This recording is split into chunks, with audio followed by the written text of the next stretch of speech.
The moment Tyler Mitchell felt the sharp sting across his face, he didn't think about the $50,000. He didn't think about Madison's therapy deadline. He didn't think about the cameras. He thought about his promise. The promise he'd whispered to his sister 2 weeks ago when the doctors said she had one shot at the experimental autism therapy that could change her life. The promise that he'd find the money, that he'd make everything okay, that she'd finally get to be normal. But Vincent Chen, tech billionaire worth more than most small countries, had just slapped him in front of Chicago's most elite restaurant crowd for accidentally spilling wine on a $3,000 suit. And Tyler realized that sometimes promises require more than just money. Sometimes they require standing up. What happened next would shatter both their lives, expose corporate America's darkest secrets, and prove that the quietest people often carry the loudest truths. But before we get to that courtroom, before the viral video that broke the internet, before Vincent Chen's shocking confession that changed everything, we need to understand how Tyler Mitchell, a psychology student from Ohio, became the most unlikely hero in the fight for workplace dignity. Because this isn't just about a slap. It's about what happens when someone who's been invisible their entire life suddenly refuses to disappear.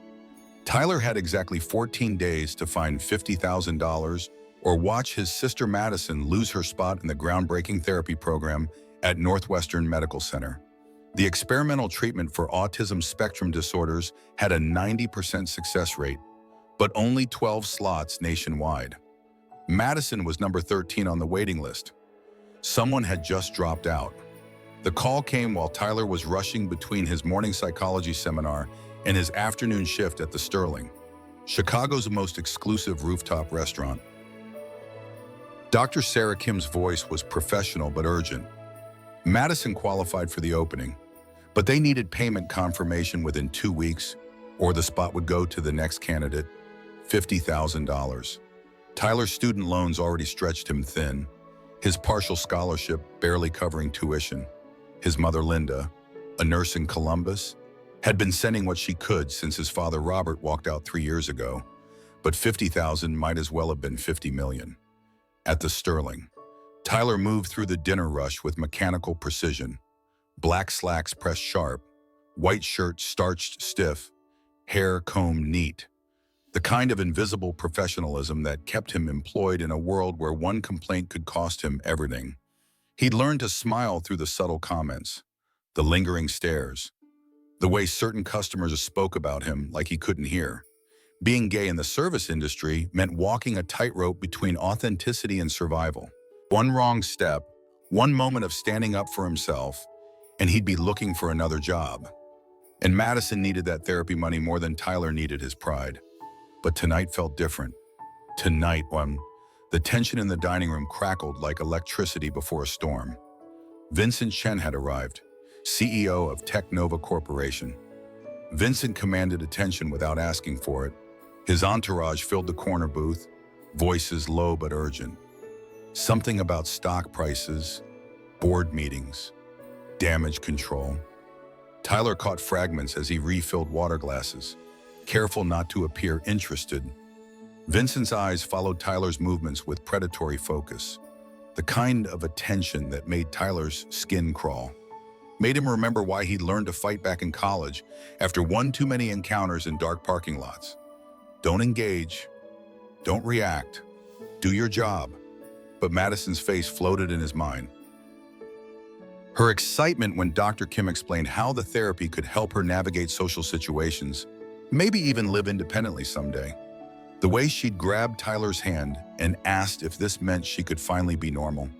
Whatever it took to keep that hope alive, Tyler would endure. Even Vincent Chen's increasingly inappropriate comments about pretty boys who knew how to work for tips. Even the way Vincent's associates chuckled at jokes that weren't really jokes. Because in 2 weeks, either Tyler would find a way to save his sister's future, or he'd have to look her in the eye and explain why her big brother had failed her. The wine spill happened during the dinner rush's peak chaos. Tyler approached Vincent's table with a bottle of Chateau Margaux, the label facing out exactly as the Sterling's training demanded. Professional distance, pleasant demeanor, efficient service. He didn't see the busboy rushing behind him until the collision sent the bottle tilting. 3 drops, maybe 4, dark red against cream-colored Italian leather. The silence that followed was deafening. Vincent Chen stared at his shoes like Tyler had just desecrated a sacred monument. The entire restaurant seemed to hold its breath, waiting to see how a billionaire would handle a working-class mistake. Tyler's apology was immediate, genuine, an accident, nothing more. He offered to pay for cleaning, replacement, whatever would make this right. That's when Vincent stood up, looked Tyler directly in the eyes, and said the words that would change everything. Of course, this happens when restaurants hire people like you. The slap came before Tyler could process the full meaning. Sharp, humiliating, designed to put him in his place. Vincent's hand connected with Tyler's cheek in front of Chicago's elite, in front of cameras, in front of a world that was about to learn what happens when someone pushes the wrong person too far. But Tyler didn't fall. He didn't cry. He didn't run. Instead, he did something that surprised everyone, including himself. He stood taller. Follow Heart Stories to discover what Tyler did next, and how one moment of courage sparked a movement that reached the halls of Congress. Because sometimes the most powerful response to hatred isn't silence. Sometimes it's simply refusing to be smaller than you are. The question isn't whether we'll face our Vincent Chen. The question is whether we'll have the strength to stay standing when that moment comes. Tyler's story proves that dignity isn't something others can take from us. It's something we choose to keep, even when keeping it costs everything we thought we wanted. The first time Tyler Mitchell kissed a boy, he was 17 and terrified, not because of the kiss itself, but because of what came after. The whispered confession to his parents over Sunday dinner in their Columbus kitchen, the way his father Robert's fork clattered against the plate, the sound of his mother Linda's sharp intake of breath. 3 months later, Tyler was living in his car. Robert Mitchell was a man who built things with his hands. Engines, transmissions, the kind of mechanical problems that had clear solutions. But when his son came home from prom with news that shattered everything Robert thought he knew about his family, there were no repair manuals, no step-by-step instructions for accepting a son who'd never give him grandchildren the traditional way. The fight lasted until dawn, accusations flying like shrapnel. Robert's voice growing hoarse as he quoted scripture Tyler had memorized in Sunday school. Linda caught between her husband's fury and her son's tears. Choosing silence because choosing sides felt impossible. Tyler left before they could throw him out. Pride, maybe. Or perhaps mercy for parents who loved him but couldn't understand him. But he couldn't leave Madison. His sister had been diagnosed with autism spectrum disorder the year before Tyler came out. While their parents struggled with acceptance of their son's sexuality, Madison struggled with social cues, sensory overload, and a world that moved too fast for her brilliant mind to process. She saw patterns others missed, understood technology with an intuitive genius that amazed her therapist. Madison also saw through people's facades with startling clarity. She was the first person Tyler told about being gay, because she was the only person who had never looked at him like he was broken. For a year after leaving home, Tyler couch-surfed through high school friends' basements, working double shifts at a Columbus diner to save money for college. Northwestern University had accepted him with a partial scholarship, psychology major, pre-therapy track. He wanted to help kids like himself navigate families that loved them but didn't know how.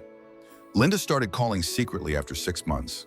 Quick conversations when Robert was at work.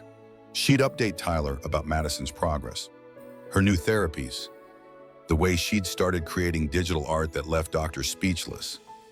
Madison had asked why Tyler stopped visiting, and Linda had run out of excuses. The reunion happened gradually, awkward coffee meetings that stretched into longer conversations. Linda admitting she'd been reading books about LGBT youth, trying to understand. Robert's gruff acknowledgement that maybe he'd reacted badly, though he never quite managed an apology. But Madison's joy when Tyler started visiting again made every uncomfortable family dinner worth enduring. At Northwestern, Tyler discovered martial arts, not from any noble desire for self-improvement, but from necessity. Chicago's campus might have been liberal, but the city still held pockets of hostility. The bruises from his first gay-bashing incident taught him that good intentions didn't stop fists. Krav Maga became Tyler's salvation. The defensive techniques, the mental discipline, the way it taught him to stay calm under pressure. His instructor, a former military woman named Sarah, emphasized control over aggression, neutralize the threat, protect yourself, but never escalate beyond necessity. The skills would prove useful 3 years later in ways Tyler never imagined. Vincent Chen's story ran parallel to Tyler's, though neither man knew it then. While Tyler was learning to embrace his authentic self, Vincent was perfecting the art of performance. Second-generation immigrant, son of parents who'd sacrificed everything for the American dream. His father worked 16-hour days at a restaurant. His mother cleaned office buildings at night. Vincent learned early that excellence wasn't optional. Perfect grades, perfect behavior, perfect image.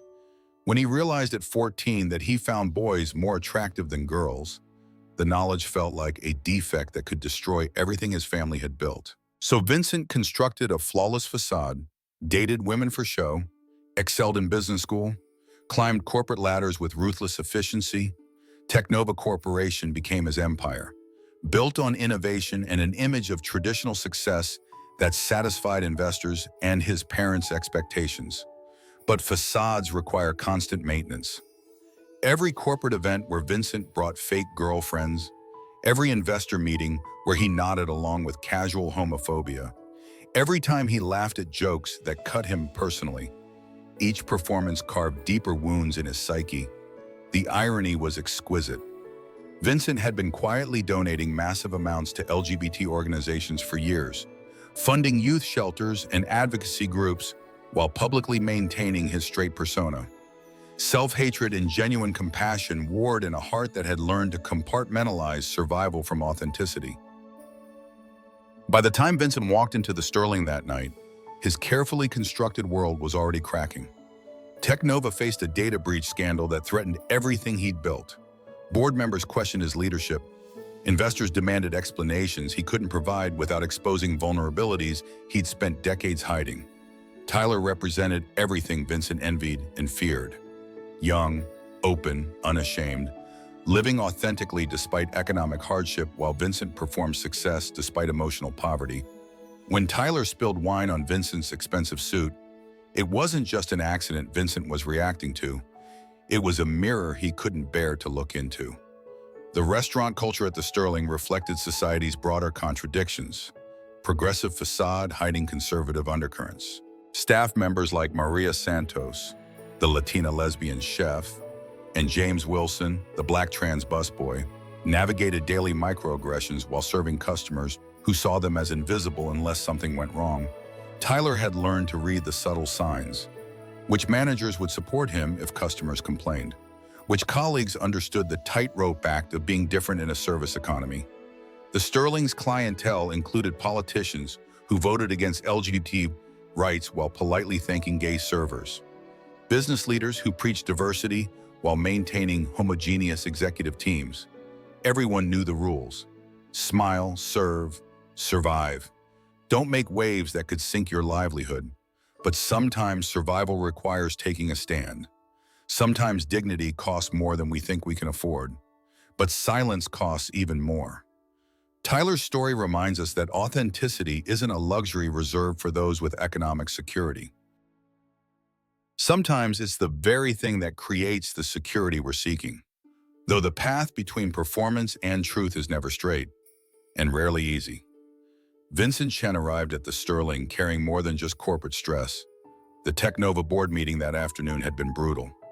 Questions about the data breach, whispers about his leadership, thinly veiled threats about replacement. His assistant had canceled his evening plans twice, rescheduling crucial investor calls that could determine whether his company survived the scandal. The corner booth provided perfect acoustics for confidential conversations. But tonight, Vincent's voice carried further than usual. His potential investors needed reassurance that Technova remained a stable investment despite recent setbacks. The kind of reassurance that required projecting absolute control, even when Vincent felt anything but controlled. Tyler noticed the tension immediately. 5 years of restaurant service had taught him to read customers' emotional states, anticipate needs before they were voiced. Vincent's table radiated the kind of hostile energy that made experienced servers cautious. The comments started subtly, Vincent's eyes tracking Tyler's movements with predatory attention. Whispered observations to his companions about pretty boys who probably knew exactly how to earn bigger tips. The kind of remarks that stayed just below the threshold of actionable harassment while making their target deeply uncomfortable. Tyler maintained professional distance, but Vincent seemed determined to provoke a reaction. Each interaction escalated slightly. Questions about Tyler's availability after work, comments about his appearance, speculation about his personal life delivered with the casual cruelty of someone accustomed to having power over others. What Tyler couldn't see was Vincent's internal battle. Every homophobic comment he made carved deeper into his own psyche. Self-hatred projected onto someone who represented everything Vincent envied. Tyler's openness, his ability to exist authentically despite economic vulnerability, highlighted Vincent's own cowardice in ways that made the billionaire furious. Madison Mitchell was watching her brother through the Sterling's Instagram live stream when the wine incident occurred. She'd developed a habit of monitoring Tyler's workplace through social media, her pattern recognition abilities allowing her to spot trouble before others noticed. Tonight felt different. The comments section buzzed with tension she couldn't quite identify. Her laptop displayed multiple browser windows, social media analytics, trend prediction algorithms, digital art software. Madison understood the internet's emotional landscape with savant-level precision, could predict viral moments with accuracy that amazed her therapists. She'd been secretly preparing something special for Tyler, a digital campaign to help with their financial struggles, but hadn't found the right moment to launch it until Vincent Chen provided the perfect catalyst. The collision happened during the restaurant's busiest moment. Tyler approached Vincent's table with practiced precision, wine bottle angled correctly, professional smile in place. The Sterling's dining room pulsed with conversation, clinking glasses, the sophisticated soundtrack of Chicago's elite at play. James Wilson, the black trans busboy, was clearing tables nearby when another server stumbled into his path. The domino effect sent James careening toward Tyler just as he reached Vincent's table. Physics took over. The Chateau Margaux tilted, and several drops of deep red wine found Vincent's cream-colored Italian leather shoes. The restaurant's ambient noise died instantly. Conversations halted mid-sentence. Every eye turned toward the corner booth where Tyler stood frozen, wine bottle still in hand, apologizing with genuine mortification while Vincent stared at his feet like Tyler had just committed sacrilege. But Vincent's reaction transcended the wine stain.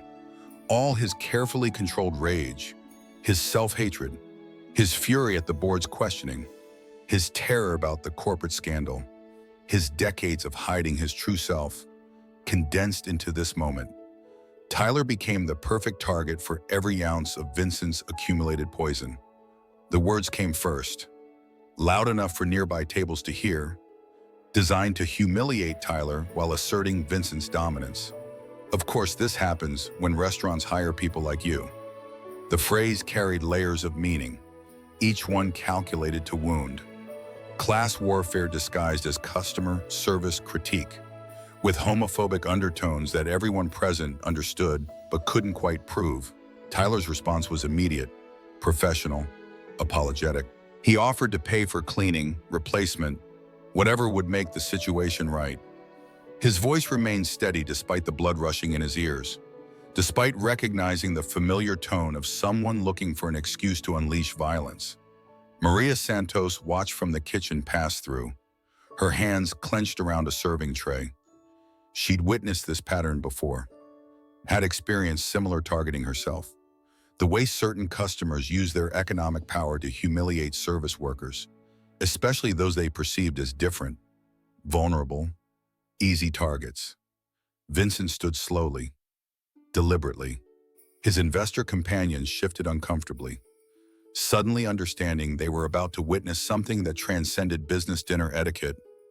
The surrounding tables fell completely silent. Sensing the predatory energy radiating from Vincent's corner booth, the slap echoed through the Sterling's dining room like a gunshot. Open-handed, designed for maximum humiliation rather than injury, delivered with the casual cruelty of someone who'd never faced consequences for his actions. Vincent's hand connected with Tyler's cheek in front of Chicago's most powerful people, in front of smartphone cameras, in front of a world that was about to learn what happens when privilege collides with dignity. But Tyler didn't fall. The martial arts training Sarah had drilled into him kicked in automatically. Not the physical techniques, but the mental discipline. Stay calm, assess the threat, choose your response carefully. Don't let emotion override judgment. Vincent expected tears, apologies, submission. Instead, Tyler straightened his spine, looked Vincent directly in the eyes, and made a choice that would change both their lives forever.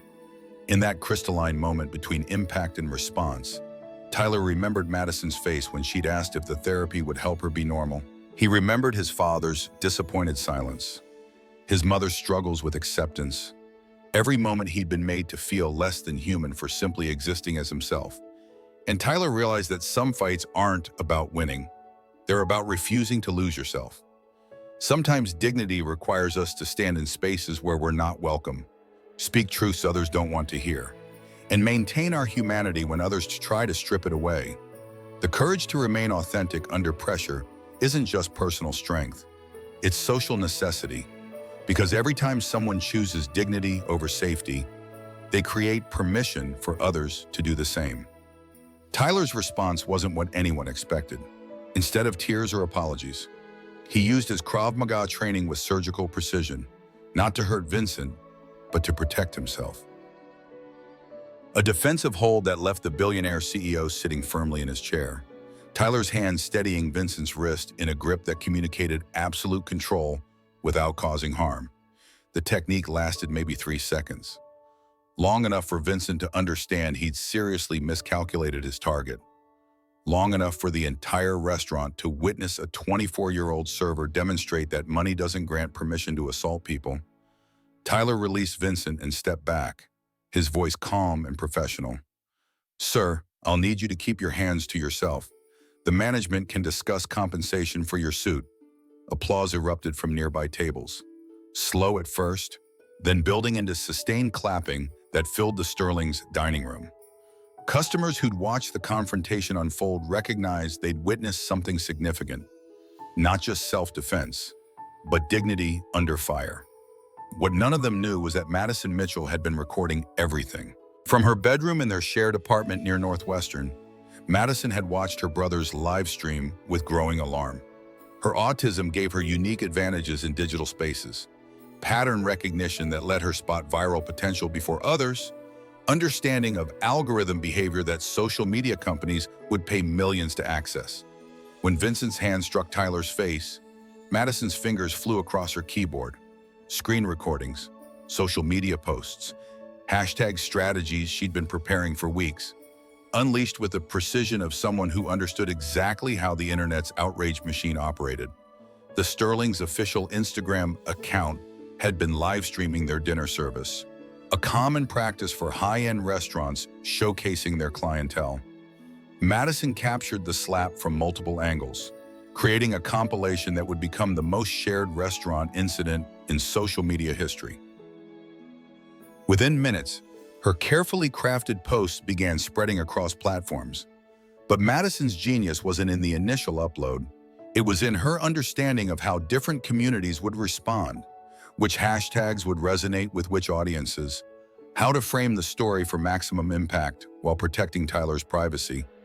She'd been studying viral campaigns for months, preparing for the moment when Tyler would need the internet's support. Madison might struggle with face-to-face social interactions, but digital communication was her native language. The first video hit TikTok at 9:47 p.m., Tyler's calm response to Vincent's aggression. Edited with Madison's commentary about workplace dignity and economic justice, the hashtag #NeverAgainSilent began trending immediately. Twitter followed at 10:15. Longer format posts with context about restaurant worker rights, LGBT discrimination, the economic vulnerability that keeps service employees from defending themselves. Madison's digital art accompanied each post, striking visuals that made abstract concepts visceral and immediate. Instagram received the most polished content, professional quality editing that highlighted the contrast between Vincent's entitled aggression and Tyler's controlled response. Madison had been creating digital portraits of her brother for years, capturing his strength in ways that prepared her audience for this moment. By midnight, the combined posts had generated over 50 million views. But viral fame brings viral consequences. Tyler's phone started buzzing before he'd even finished his shift. Friend requests, interview requests, brand partnership offers, news outlets wanting exclusive rights to his story, reality TV producers promising fame and fortune in exchange for his dignity. The support overwhelmed him. Messages from service workers sharing their own stories of abuse, LGBT advocates offering legal assistance, strangers sending small donations toward Madison's therapy fund. For every hateful comment, 10 messages of encouragement arrived. But the backlash was swift and vicious. Conservative blogs painted Tyler as an aggressive radical attacking a successful businessman. Vincent's corporate allies suggested the incident was staged for attention. Death threats arrived in Tyler's DMs from anonymous accounts, promising to teach him proper respect for his betters. Meanwhile, Vincent Chen's world crumbled in real time. The Technova board called an emergency meeting before dawn. Stock prices plummeted as investors fled a company associated with public assault charges. News outlets that had praised Vincent's business acumen now questioned his character and judgment. Investigative journalists began digging into Vincent's past, interviewing former employees who'd signed non-disclosure agreements but were now willing to risk legal consequences to share their stories. A pattern emerged of workplace harassment, discriminatory hiring practices, and corporate culture that rewarded loyalty over competence. The most damaging revelation came from Jake Chen, Tyler's boyfriend and a journalism student at Northwestern. Jake had been investigating Technova's data breach for a class project when Tyler's viral moment provided him with unprecedented access to inside sources. His expose revealed that Vincent's anti-LGBT workplace policies contradicted years of anonymous donations to gay rights organizations. The cognitive dissonance painted a picture of a man at war with himself, taking out his internal struggles on employees who represented what he couldn't allow himself to be. Vincent's lawsuit arrived within a week. Assault charges, defamation claims, demands for damages that could financially destroy Tyler and his family. Technova's legal team crafted a narrative of a dangerous employee attacking a customer over an accident, conveniently omitting the homophobic comments in Vincent's initial aggression. The case became a lightning rod for national conversations about workplace rights, LGBT discrimination, and the power dynamics between employers and employees. Conservative media rallied behind Vincent as a symbol of business leaders under attack by radical activists. Progressive outlets framed Tyler as a hero, standing up to systemic oppression. But the most powerful moment came when Madison Mitchell decided to reveal her role in the viral campaign. Her first public video was devastating in its simplicity. Madison, sitting in front of her computer, explaining how she'd watched her brother endure discrimination for years while working to pay for her therapy, how she'd prepared the digital campaign because she knew someday Tyler would need the world's support. The autism community embraced Madison as a digital rights pioneer, someone who'd used her neurological differences as advantages rather than limitations. Her technical skills, combined with her fierce loyalty to Tyler, created a combination that proved unstoppable. Vincent's legal strategy began backfiring spectacularly. Every court filing generated new waves of support for Tyler. Every corporate statement defending Vincent's actions prompted fresh investigations into Technova's business practices. The real turning point came when Madison's digital forensics revealed that Vincent had been monitoring LGBT employees through company computers, creating files on their personal lives and relationships. The evidence suggested systematic discrimination disguised as performance management. As Tyler prepared for a legal battle that could determine not just his own future, but set precedents for workplace rights across the country, He realized that Madison's therapy deadline was approaching. The experimental treatment that had started this entire chain of events still required $50,000 he didn't have. But the internet, guided by Madison's brilliant strategy, was about to prove that sometimes solidarity is stronger than systems designed to keep people silent. The most profound revolutions often begin with someone simply refusing to accept unacceptable treatment. When individuals choose dignity over safety, they create ripple effects that challenge entire power structures. Madison's campaign reminded us that technology isn't neutral. It amplifies the values of those who wield it. And when wielded with love and justice, it becomes a tool for transforming the world. The Chicago Federal Courthouse had never seen anything like it. Lines of supporters wrapped around 3 city blocks, rainbow flags mixed with signs reading "Justice for Tyler" and "Workers' Rights Now." Media trucks created a technological village on the courthouse steps, while Madison Mitchell orchestrated digital coverage from inside, her laptop transforming the trial into a global conversation about dignity and power. Tyler sat at the plaintiff's table, wearing his best suit in the same quiet strength that had carried him through years of discrimination. His legal team, assembled from LGBT advocacy organizations and pro bono corporate lawyers, prepared to argue that Vincent Chen's assault represented more than individual violence. It was systematic oppression made visible. Vincent's breakdown came on the 3rd day of testimony. After hours of evidence about Technova's discriminatory practices, surveillance of LGBT employees, and Vincent's own internal documents revealing his hidden donations to gay rights organizations, something inside him shattered. The courtroom fell silent as Vincent stood without his lawyer's permission, tears streaming down his face. The words came in broken sentences, decades of self-hatred finally finding voice. He admitted everything: the slap, the harassment, the corporate discrimination policies.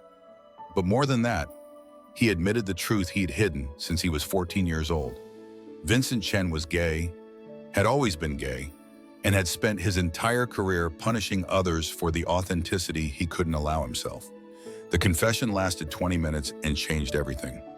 Not just the legal case, but the entire framework of the conversation. This wasn't simply about victim and perpetrator. It was about what internalized oppression does to both the oppressed and those around them. Tyler's response shocked everyone, including his own legal team. Instead of demanding maximum punishment, he asked the judge for permission to address Vincent directly. Standing face to face with the man who'd assaulted him, Tyler spoke with the same calm strength he'd shown that night at the Sterling. He acknowledged Vincent's pain while maintaining accountability for his actions. He offered something radical in the context of a courtroom: the possibility of redemption through genuine change. The alliance that formed between Tyler and Vincent became legendary in LGBT advocacy circles. Vincent liquidated personal assets to fund Madison's therapy immediately, but that was just the beginning. Together, they created a comprehensive plan to transform Technova into a model for inclusive corporate culture. Vincent's public coming-out speech, delivered from the courthouse steps with Tyler beside him, generated more media coverage than the original viral video. His pledge to use his platform and resources to fight the discrimination he had once perpetuated created a template for accountability that other business leaders began following. Madison's therapy was successful beyond anyone's expectations. The experimental treatment helped her develop coping strategies for social interaction while preserving the neurological differences that made her a digital genius. Within 6 months, she'd launched her own advocacy organization for neurodivergent LGBT youth, using her viral fame to create lasting change. The legislative impact exceeded Tyler's wildest dreams. His congressional testimony, alongside Vincent's admission of corporate discrimination, provided lawmakers with compelling evidence for federal workplace protection bills. The Tyler Mitchell Act, passed 8 months after the courthouse confession, established unprecedented protections for LGBT workers nationwide. Tyler completed his psychology degree while working as a paid consultant for corporations developing inclusive policies. His experience at the Sterling became a case study in business schools, demonstrating how employee dignity directly impacts customer experience and corporate reputation. The Sterling itself underwent complete transformation. New management, comprehensive anti-discrimination training, and a scholarship program for LGBT hospitality workers. Tyler returned for the first employee education session, not as a victim sharing trauma, but as an expert teaching prevention. Maria Santos was promoted to head chef, with explicit authority to address harassment in her kitchen. James Wilson completed his transition while earning a management degree funded by the restaurant's new education initiative. The Sterling became proof that workplaces could change when leadership committed to justice over convenience. Vincent's redemption wasn't instant or easy. Years of therapy, community service, and learning to use his privilege as a tool for others rather than a weapon against them. Technova's transformation into an employee-owned cooperative became a model for democratic business structures that prioritize worker dignity over shareholder profits. But perhaps the most significant change was personal. Tyler and Vincent's relationship evolved from adversaries to collaborators to something approaching friendship. Not because the assault was forgotten, but because genuine accountability had created space for healing that benefited everyone. 5 years later, Tyler opened his private therapy practice specializing in workplace trauma and LGBT identity development. His waiting room displayed Madison's digital art alongside photos from their travels together, her successful independence a testament to what becomes possible when families fight for each other. Madison's final gift to Tyler was a digital portrait showing him not as he appeared that night at the Sterling, but as he'd become through the journey that followed, confident, compassionate, unashamed. The image caption read simply, "Some people are born to change the world. Others choose to." The foundation Tyler and Vincent established continues expanding, providing legal support for workers facing discrimination while funding therapy programs for those struggling with internalized oppression.